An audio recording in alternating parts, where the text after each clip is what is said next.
in the final part 3 about judging, I've said that we should judge people in this life. But of course, Christians will quote the scripture in the New Testament where Jesus said, "Do not judge lest you be judged."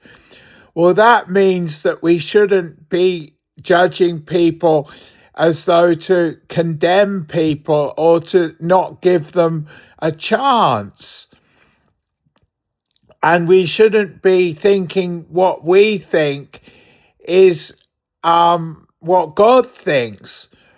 But we should be giving people the chance to show us that they're not guilty or that they're worthy.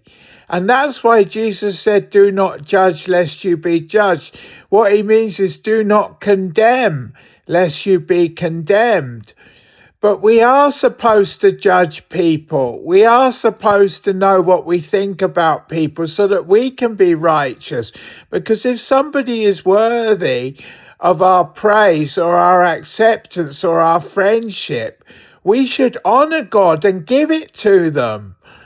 And if they're not worthy of our respect or our wanting to deal with them on a close basis and be friends with them or have a relationship with them, then we shouldn't have one. But if you decide not to have a relationship or friendship with someone or not to help them, it doesn't mean that you're judging them where Jesus said, "Do not judge," because you're still allowing them the possibility to be redeemed and to give them the benefit of the doubt. It just means that you, as far as you're concerned, don't want to be too close to them, or you want to tell them what they've done wrong based on what they tell you.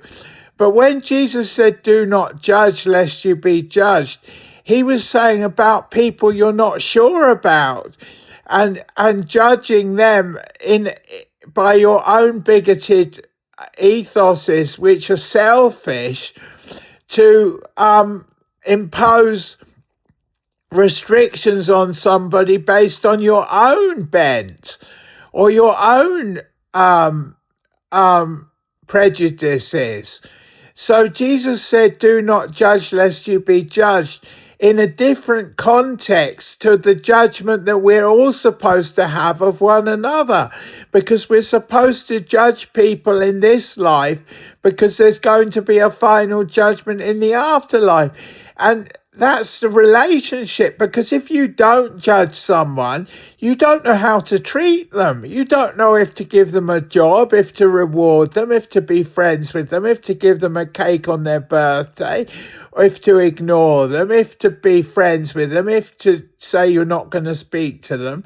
These sort of things you're supposed to make decisions about for your own righteousness, so that when you stand before the judgment seat of Christ in the resurrection, that will all be taken into account of what sort of judge you were in life as to how God is going to judge you.